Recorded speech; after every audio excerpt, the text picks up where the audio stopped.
Support for this podcast is brought to you by Market Squawk, powered by livesquawk.co.uk for your pay-as-you-go data needs, as well as xbrain.co.uk, our Viking brothers that supply us with supplements for fun. Ladies and gentlemen, tonight we are joined by the one and only Kieron Conway. He's there just looking, you're an absolute unit for a light middle. Like, you're a big boy. You can just see that shape. You got like a fire hydrant head. You've just a lump, I say that in a loving way. I get that a lot. A lot, especially about the size of my head. But yeah, I'm big. I'm big for the weight. I walk around quite big as well. And there's no secret that I do have to really pull it to make weight. But it is what it is. Is it a tough one to make 154? Yeah, it's tough. It's tough. But at the end of the day, it's something I've got to do for that bit of my career. So yeah, but yeah, I'm open to fights at middleweight, super welter. We'll just see what happens. With super welter, like here, we'll just jump straight in. Like, none of the pleasantry business. Like, it is in the UK on its own, it's a powerful division. Like, I know Fowler's gone up to 160. But, like, Fowler was top of the heap, but he wasn't number one, So, like, for yourself, you want the British? Do you want to go for Troy? Do you want to go for, like, even Beefy? Beefy, I know, is going back to world level and all of that stuff. But, like, for you, because I know you're out for a bit, right? You've got a couple of injuries that you're going to get sorted. Yeah. I actually go in for surgery this weekend. Really? Oh, shit. Yeah, so both hands or one? This week one, and then very soon my other hand, or else I'll be strapped up with nothing. I won't be able to do anything. So yeah, no. But surely, when you exceed like the 20, 30,000 followers count, there's someone that will do that for you. Just follow you around and.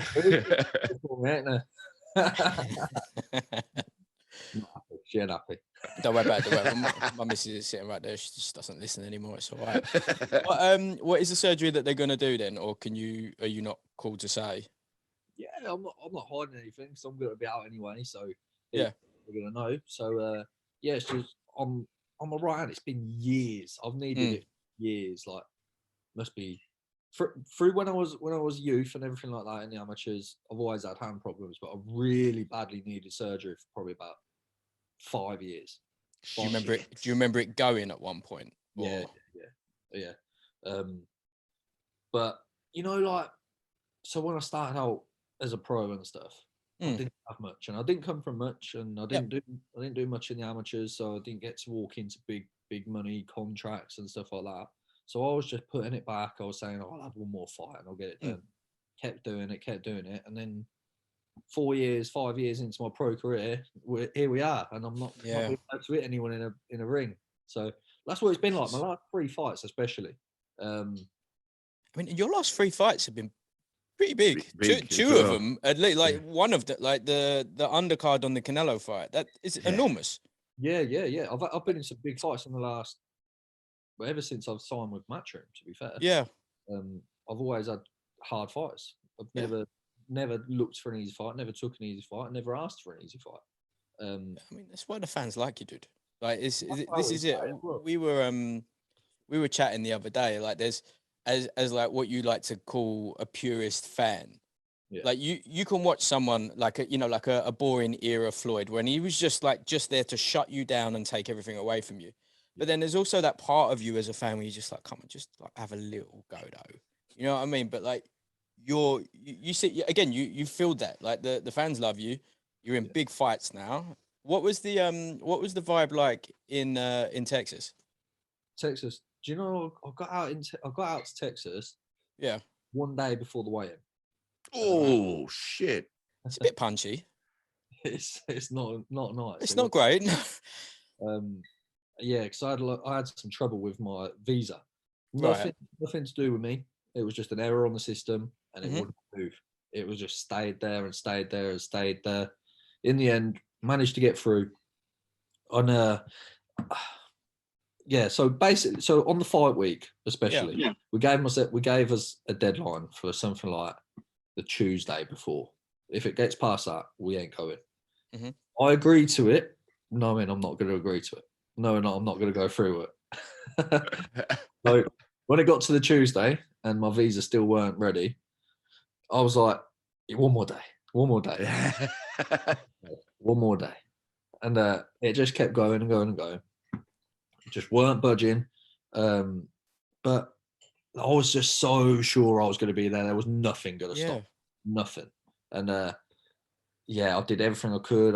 But you see, it was so strange because I was trying to acclimatise to the time difference. So I had UV lights in my house. Genuinely, I had UV lights in my house. Like, that's not a bad way of doing it, you know. Yeah, that's fucking good, actually. That's clever. It was mad. And so I was sleeping at different times to my girlfriend, and I got dogs and stuff, and it was proper weird. Like the whole few weeks leading up to it. To be fair, as mad as it sounds, that central time is worse than if you're on the West Coast. That 6 hours is fucking awful. Like, I was going to say, 8 hours, set your clock so you get used to it, but then you miss your flight. You're like, fuck. Yeah.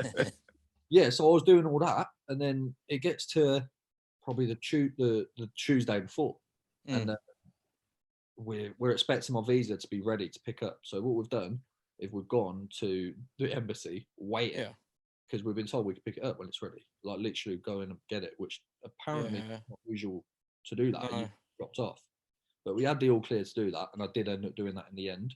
But so we were waiting at the embassy every morning, hoping it'd go clear.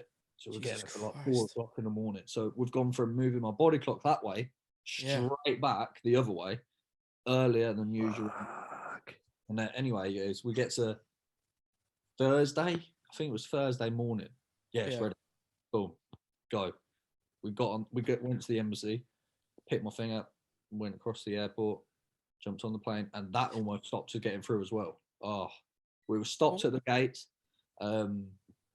Something again, an error on the system stopped us at the gates. The flight got closed, ready to go, and we're still standing at the gates. They're like, we don't know what we're going to do. The people at the gates didn't know what we were going to do. Fuck. Bad. Less than ideal. Also, respect for making weight, because all the fluid retention from just being on the flight and everything. What a fucker. But it is what it is. I'd always advise everyone from that experience. I would advise everyone, if it ain't right, just wait, just move it. I'll still do it again if it would. I'll still do it. I wanted to be in there so bad. Of course you did. I was so up for that fight, and I truly believed I was going there to make a massive performance. And, it obviously didn't go that way, but it is what it is. And I learned a massive amount in and out of the ring that night, that week, the whole experience. I learned so much. I was about to say, like, because it's one of the advantages that AJ has had pretty early on being like big stadium fights. So when what was that like for just atmosphere? Because it's a very different affair in Texas than it is to the UK. Like a UK stadium is out of control. Yeah. The Americans are a little bit more subdued, but they still give it a little bit. Was it heavy, or was it like just, this is amazing, this is what I'm here for? It was amazing. Yeah, and I'll be on them stages all the time. It was like they made me stand in the tunnel before I walked out for a good 15-20 minutes. I was looking out and I could only see like a little section of the stadium. I could hear everything, and even that was crazy. And I walked up to the steps, all my nerves went, everything. I felt so good. I was so confident because I was walking out in Mexican colours as well, and Texas was heavily Mexican, especially that arena. They all like seem to love me. I walk into the ring, all cheering. They also haven't really forgiven the French for anything. They're not big on the old French. Like you're like the least level evil of European to them. Although at the weigh-in, there was a 5,000 capacity at the weigh-in, and I've walked out, and because I'm like the only other English guy, they think I'm with Billy Joe, and they've just they were hating me straight away. So it went from hating me to afterwards they were really nice and respectful as well, signing people's shoes and everything. I mean, a little bit racist on their part, right? You just Just a task. Like, look, listen. Billy Joe's a fantastic fighter. I'm sure he's a lovely guy, but like, yeah, I'm not a traveller. Like, come on. You can normally spot him. Yeah. You know. I walked in with Yes. a haircut as well. I had a bit of a slick haircut Yeah. straight away. Anyway, right. Yeah, the bout didn't go your way. Seems even more understandable now. I know that, and like, yeah, like from a fan's perspective, you just seemed a little flat. But then you're 6.5 hours from home. You're in Texas, and it wasn't a bad performance. Fuck yeah.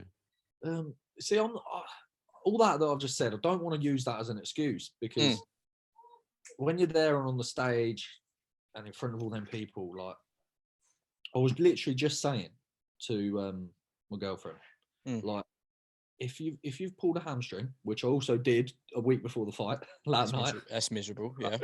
But if I've pulled a hamstring and my house sets on fire, I'm running and getting my dogs and you and everything that I need, and I'm running out that door no matter how bad this hamstring is. So when you get on that stage, nothing that's happened should matter. I should be there. There's no excuses, and that's it. So I don't want anyone to think that I'm using that as an excuse, because there is no excuse for a bad performance. It just like after there was no excuses coming out at you. It is what it is, and then you redeemed yourself at fight camp against Metcalf, right? Is it fight camp? Not. Or am I mixing it up? It weren't fight camp, right? It weren't in Eddie's Garden. No, that was the 2 fights before. That was 2 fights before Texas. Mm-hmm. That one, yeah. Bad day, I know. But same time of year. But yeah. But the year before, don't worry about it. It's all a blur. But yeah. But yeah, anyway. Metcalf was the one after, but it weren't. Yeah. Fair enough. I mean, that was a good performance as well. You shut it out. It was good. It was okay. But yeah. Again, like, I'm a big guy for the weight. I need to be going in there and just shoving people around and punching them. He's hard as old boots, is Metcalf. Yeah. He is tough. But yeah. When you got some new working mitts, you'll be fucking loving life. I cannot wait. It's been so long since I've been able to hit anything, let alone any. And it's all right when I'm sparring, to be fair, because you get big gloves on, so it's not too bad. You feel it, but it's not as bad as when you're in the ring with pro fight gloves on. So are you like no bag, no pads, no impact except for sparring, really? Even when I spar, it's like, how are your hands? Yeah, I can spar. How are your hands? Really? Okay. And it's every single day. How are your hands? Can I do this? But what I've been doing, because I've got this surgery coming up, I've got in the gym and I've put my sparring gloves on and I've been hitting bags, but my hand, they are in a bad way. And it is what it is. They're getting done, and I'm coming back, and I'm going to be able to punch people in the face hard, and I cannot wait. I bet you can't. So long. How how long are you going to be out for, do you think, total with the surgeries? Hopefully not too long. Hopefully I'm back pretty soon. I'll make sure I do the right things. I eat the right stuff, like have a nice, good amount of collagen, everything that can help. Everything that can help, I'm going to do. Because I want to be back as quick as possible, although I'm not going to rush it. Yeah, good idea. Yeah. Because it's been too long and it's too needed now. Yeah, you don't want just a Band-Aid fix, like, oh, that was great for a week and now they're fucked again. Exactly. So I'm going to make sure it's done right. But hopefully not too long, because I see everyone else is lined up to fight and stuff, and it makes me a little bit unhappy. I'm sitting there. I bet. I'm doing everything else. What did you make of the Bradley Skeet Hamza thing? Because Bradley looked good. Yeah, he did, right? He looked good. Hamza didn't look great, but sort of got the job done. Like, when you, as someone there, when you watch that, you're just thinking, I'd have a go at Brad. Or any of them. I won't just have a go. I'll beat them. Nice. And that's that. Like, especially with hands, especially with 2 hands to use. I've been fighting with no hands. We've got to bear that in mind. No hands. That's impressive. Yeah, it's decent going. That's solid. Yeah, and I cannot wait. It's different. It's going to be different. Have you got obviously everything moves forward, everything heals up, you're all good to go. Do you have an absolute latest that you want to be out in? Just as soon as possible. Yeah, the fighter's mentality. I'll be out in March. But nah. Just wrap the stitches up. I'll be good to go. I'm thinking June latest. Okay. Fuck, that's good. I'm thinking. I've been speaking to my surgeon, and he said he thinks it's doable as long as everything goes right. Take my rehab seriously and stuff like that, and it shouldn't be too long. It's painful. The surgery is painful, but it's not a complicated surgery. It's one that a lot of fighters get. Yeah. 10 over my knuckles, and a lot of fighters will get that. But it's just been, for me, it's been too long, and it's just sore. Nice. So, do you want to do a fight to come back and then go for British, or do you think at that point maybe you'll go middle? Because I think British is becoming open again at middle as well, isn't it? I have heard things. I saw a couple of things on the gram. Yeah, I'm open to either. Literally, I'll come back straight into a British title fight if they let me. Decent.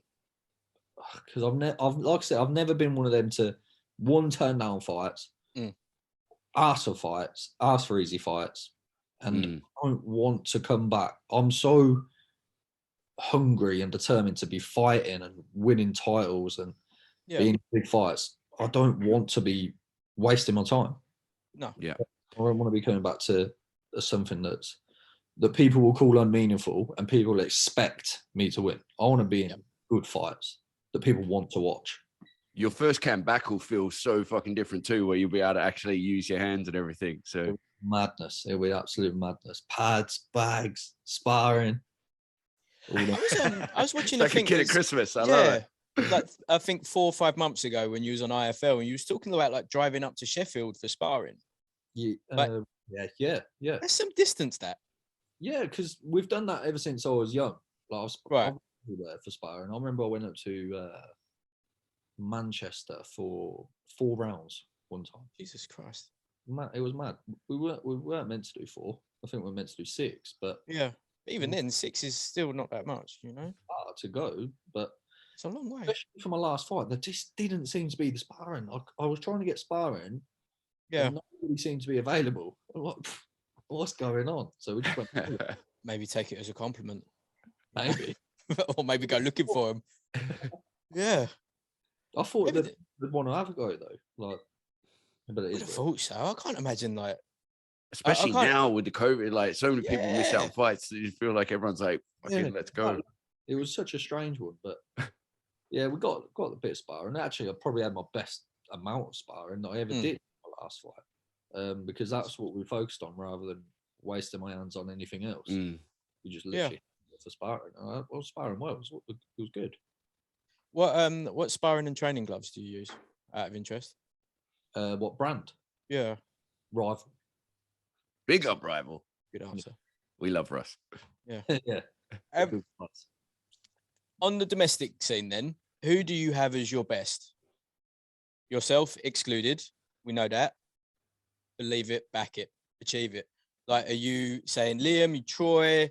I mean, you know, who are you going to put in the... Who would you say would be for you what you think would be your most difficult fight? The most difficult fight domestically? Yeah. We'll go to world after. Don't worry about that, son. Yeah. I don't know. I don't want to give anything away. Fair enough. Or anyone you'd particularly like to match up against, like anyone that you're like, yeah, fucking, I want this person, or nah, just whoever wants it can get it. Do you know what? I knew this question. This question was obviously going to come up. So today I was looking down BoxRec and I was thinking, who would I really want to fight? And there's not a name in particular. Yeah.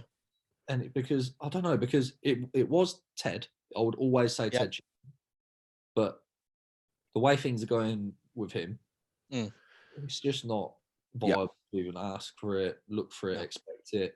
So he's off the table. He's off the table. I would have thought also, like from the very short amount of time we've been together, you're quite a prideful guy. You would want Ted not coming off a bad KO. 100%. Yeah. You'd want Ted to be Ted. You wouldn't want a tentative Ted, which is 100%. a sick kid's book name. We should start that. A tentative Ted. Come on now. Anyway, but yeah. But like, yes. So I would like to see you with Troy. Because Yeah, That's a great you're fight. both animals. It's a great fight. Yeah. I would also like to see if Denz, because I think that Denz is going to be the one fighting for the vacated up at 160. You and Denz would be a good fight. Yeah, I've not That's seen. big as well. I've not seen too much of it. I've seen bits of him. Good fighter. Yeah, Anyone super welterweight, anyone at middleweight, domestically this year, I know I can beat. I know that I can beat them because, like, so for example, I'm sitting here, even with all, I know that I can't fight for a long time. In October, it's been Christmas, it's been this and that. I'm obsessed. I will sit here every single day on end, studying me, studying future potential opponents. It's when I'm not even able to train properly, when I've not even got a camp, I lose myself in boxing. And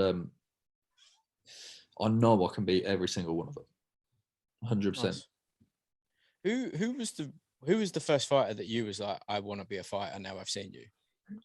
Because you're obviously a fan. That's a mad question. The first boxing memory I've got is waking up at about 4 or 5 o'clock in the morning, downstairs with my dad watching Ricky Hatton. Yeah, it makes me feel sad and old.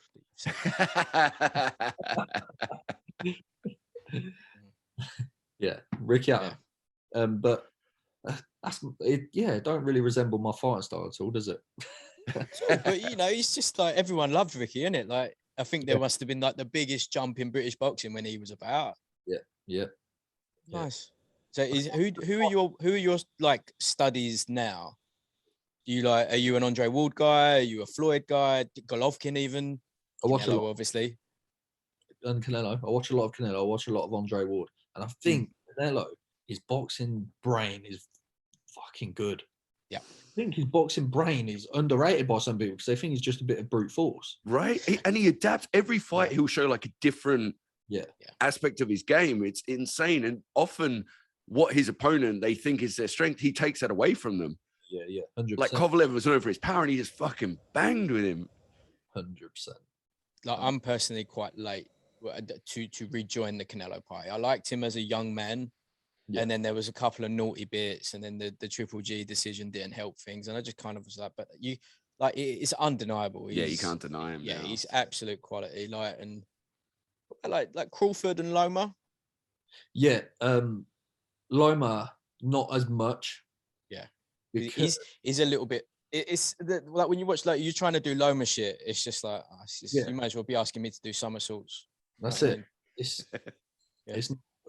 not the biggest crossover, is it? Yeah, exactly. And but you know what I like watching Loma's behind the scenes stuff.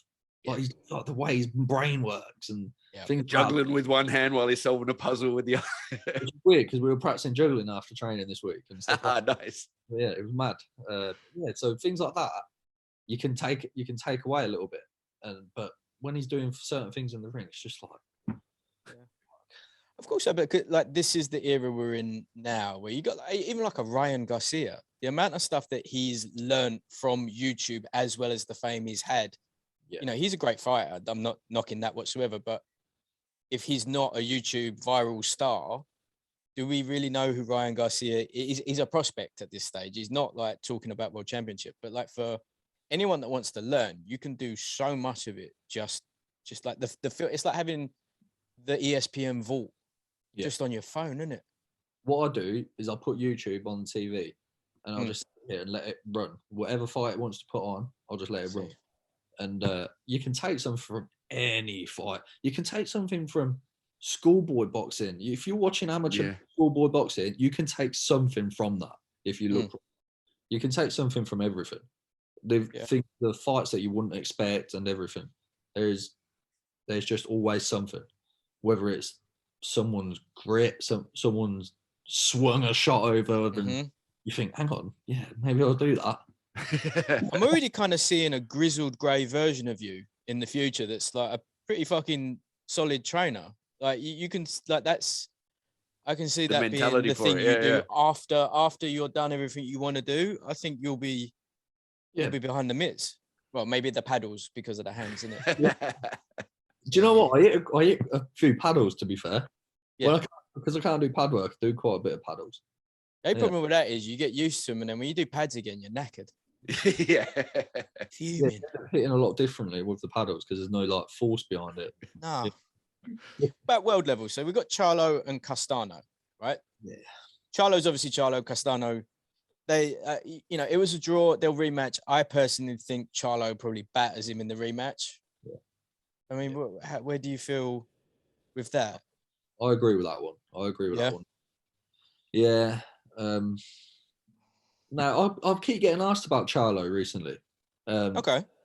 Not even sure how that came about, but people was, and it ended up looking like I was a bit slagging him off and stuff. Right. But you want, isn't it? Yeah.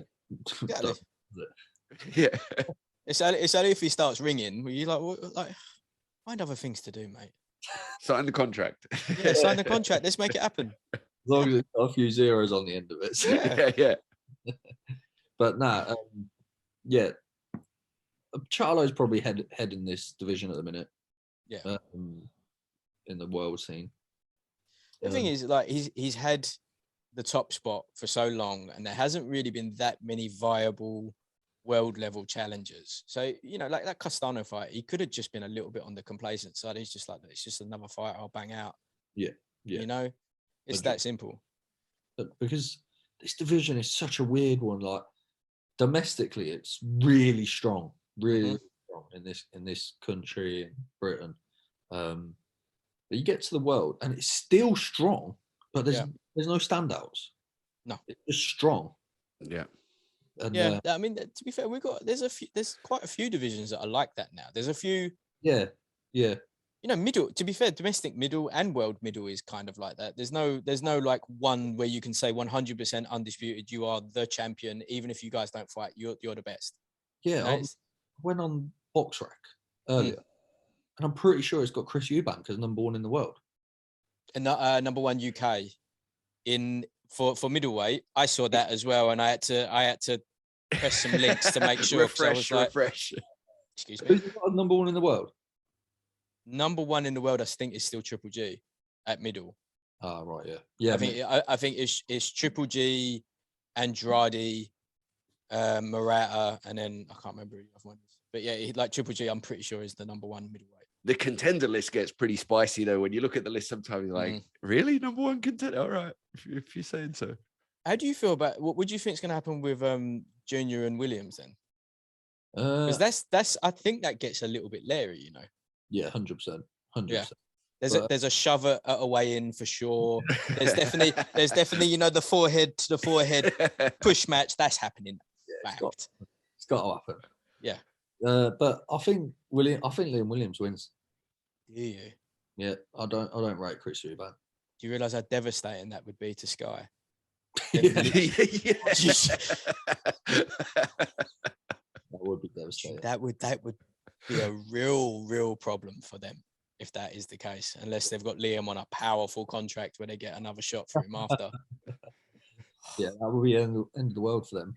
But how are you finding Matchroom DAZN and being with he's the biggest, isn't he?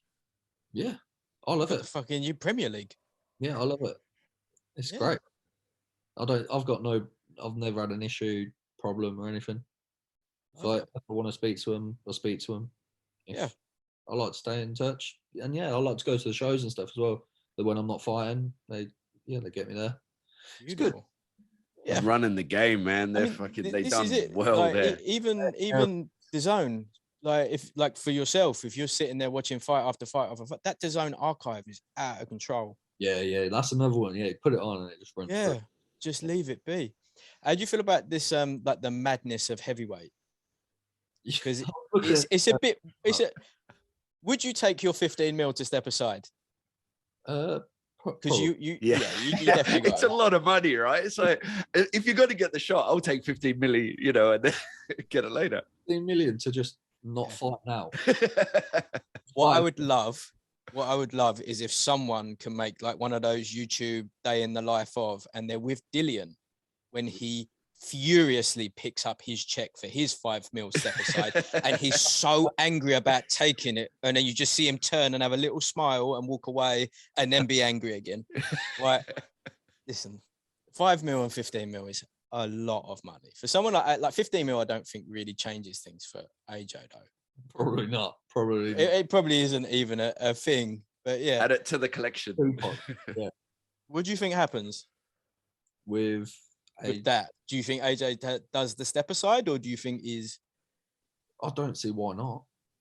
If he's got new trainers and all this, and I don't see why he would be in a rush to go for Usyk. So. Also, too, you get the chance then of like it's win-win because, like you said, he's got a new trainer, you get more time to train, and then it becomes for undisputed. Like, I don't get this getting caught in this thing. I get if you feel like you're going to get left out in the cold, that's never going to happen with AJ. Like, he's always going to get the fight. The only way it might not is if he goes ahead with this. If he loses to Usyk again, I can see Fury being like, "Fuck you!" Like, no. Who is Usyk set to fight instead? Well, it's contractually AJ. Yeah, or it would be Fury. Or Fury. I think they've opened up the piggy bank. Yeah, got some Saudi cash, got some other cash together, and they're just like, let's make this happen, boys. Yeah, gutted for Dillian then, didn't it? Yeah, he's always there. He's always there. But imagine being mandatory for a world title. It'd be like for his 5th year and he's still out. You'd go for another belt at that point, wouldn't you? You just say, look, green's not my color. I mean, the WBC have to make him his own belt. They make belts for everything else. Just yeah, he's just always there, like, but never gets that moment. But yeah, you know, he'll take a massively dangerous fight to keep himself busy. It'll be he'll fight Wilder. They'll do Dillian and Wilder, and something awful will happen to one of them. As long as it makes sense, I think he'll fight anyone. Yeah. It don't matter to him. He just fight anyone. 5 mil's a lot of money. Mm-hmm. 15's even more. 5 mil to deals is enough for him to step. 100%, yeah. For sure, as well too. It's like, who do I got to fight? No one. Okay. Yeah. Who's gonna punch me in the head? No one. I've got to fight a 7-foot gypsy, have I? I think I'll have another 6 months in Dubai. Isn't it? All the purses are like that, to be fair, with Usyk Fury. Yeah, that's true. I would imagine that they'll have to do, because they're talking about doing, if they do that. It's that, do you know, when there's all of these things coming out news-wise, where you just kind of question everything. You've got Gareth Davies talking about step aside that no one's talking about. You've got others talking about Saudi cash, and there's big Arab like pledges to the fight and stuff like that. They'll probably walk away with 50 mil each, 60 mil each. Essentially, that'd be nice, wouldn't it? Imagine that. 50, 60 mil. What you do though? At what point do you stop? Your boy Canelo's got to be worth more than that now, isn't he? Canelo must have some dough. Oh mate, he's fucking rolling in it. Yeah. Canelo's got to be 200 in, isn't he? Oh mate, that DAZN contract, that was the biggest contract because he was just churning through the fights. So he's on like minimum 30 something, and he makes way over that because his pay-per-views are off the chain. Hold on, let me just have a look because I'm obsessed. Point, sorry. Hold on, Canelo net worth. Boom. What's point? What? Like, because he gets they can't really do the pay-per-views on some of the things, but he gets back-end stuff. He's making cash. That says 140 mil. Nah. That's solid, isn't it? Like, and you're still running it and still being number one. What a G. And still want it and still dedicated. Yeah. That's when it must get hard. How do we get you into the 20, 30, 40 mil mark, mate? What do we need to do? Talk to me. Get me into it? Yeah. I'll have to bump up to heavyweight. just try and have a little go. Ain't fire off. Jesus. I think middleweight is your future. Yeah, I think if 154 is too hard for you to make, and what is hard to make, middleweight's always like the best known one, and everyone loves middleweights. Yeah, people even like people that don't know boxing, they just go lightweight, middleweight, heavyweight. Yeah. Welterweight. Yeah. Light middle. No, it's not about that. But and then you always have a 10-minute discussion about cruiser and light heavyweight. I know it sounds like it would be the other way around, but it's not. You got Bridgerweight. Right, how do you feel about that Triller triangle thing where they've got people like Pulev knocking out MMA geezers in like sort of MMA gloves? Have you seen that? Nah, what's that? What? You know Pulev, who just got beat by AJ, is now fighting on Triller, like Jake Paul's old thing. Yeah. And they've got a ring that they've just triangled. So it's not a square, it's a triangle, red ropes. And they box, but in like MMA. They're not quite MMA gloves. They're sparring MMA gloves. I think they're like 6 ounce or something. Yeah, 6 ounce, like the Cobra Kai jobs. And and obviously Pulev is just like viciously assaulting these poor aged MMA heavyweights. What's happening? It's happened already. It happened. Who did he feel it? It was Frank Mir, wasn't it? Frank Mir. That's when Pulev, he starched him standing, and it was bad to watch. Pulev killed a guy. He's fighting Junior Dos Santos in a couple of weeks. Yeah. And you're like, oh. This is madness. Triller are changing everything, aren't they? I'm not sure how long for, though. Yeah, this is crazy. How does this get sanctioned? Is it sanctioned? Mate, yeah. When they almost ran Cambosos and Lopez into the ground, though, I was so happy that they were going to make so much money from like Triller. I'm like, fuck, I'll watch Triller if they're giving them this much cash, and then they just fucked it over so much. So big up the Zone for saving that. Jesus. Definitely. Do you reckon if you got a $5 million sterling Triller offer and you said to Ed, can you let me do this for one fight, please? Do you reckon he'd do it? See, that's a gentleman. That's someone that knows that you're all about the bag. Right. Well, oh yeah, I'd have an MMA fight. Yeah, I said it's boxing, but just in little gloves. I'll do that. Yeah, there's no grappling. There's nothing like that. There's no takedown or nothing. You're just missing one corner. Sort of thing. I've always been interested in that. I don't know why. I've always said, "Gosh, my hand's good. I'll definitely have a go in there." Yeah, you have the new fucking pause. Nice. You'll be in the bare knuckle with the others. Well, that's a different game, that. Do you watch it? Do you watch BKFC and the BKBs? I used to do a bit of sparring with some of them lads that are in BKB. Yeah. Jimmy Sweeney and nice. Yeah. And They're different, aren't they? Different people. Yeah. It's crazy, man. I've seen bit, and they're like coming out and their faces are splashed. Yeah. And talking about hands too, they come out looking like the Elephant Man. It's like, fuck. Swollen, and they won. The hands must have more damage than anything else. You don't have to ask many of them how they lost their license. Is the majority of it. You meet them and you have a little chat with them. Like, we're quite good pals with a guy, Tyler, he was like the BKB champ. Then he went to BKFC, and now I think he's sort of in between at the minute. But you talk to him and he's so nice and he's so fun, and you just go, you're super mental. Yeah. Who's that? Tyler Good John. Yeah, the old English champ. He used to be, pro boxer, isn't it? Yeah, he was Matchroom. He was the lot. He had his license taken away about being on a pod. Yeah, he was on a podcast talking about how much, like weight he had to cut, and just like the techniques he used to cut weight. And it was right around the time, I forget the fighter, but someone had cut a bunch of weight and they got injured, and they used him as like a sacrificial lamb and a few others, and just fucking took his license. Yeah, that's madness. Yeah. He said he couldn't be bothered to fight it. It was too much money. It was just like they won't be out. So I'm going to go and do something else. And he did. I never knew that. I thought he just jumped over something. Yeah, no. I mean, he's got some stories, the boy. Proper stories. Like porn. Yeah. He had a thriving OnlyFans. Yeah. Doing quite well. I think he was doing like 10, 12 a month on it. It was decent. Decent cash. Making that COVID money, man. Yeah. Then he said that he had to stop it because the other sponsors had the ump about it. And I was like, were they paying you more than the 10, 12? And there was like a moment where he's like, oh, yeah. Yeah. Were they sucking your dick as well? Yeah. Legend. Yeah. Kieron, I want to call that there. Thank you so much for your time. Can't wait to see you back out again. And I hope Hell the surgeries yeah. go really, And good luck really with the surgeries, brother. Yeah. Awesome, man. Thank you very much. Thank you so much for joining us, dude. Can't wait to be able to just dig them knuckles in. Good man. We can't wait to see it. Too long. When you're back out, we will by that point finally have had a response from the Matchroom press man, and we'll be there with the mics. Don't worry about that. So we'll see you there. Are you trying to get to shows?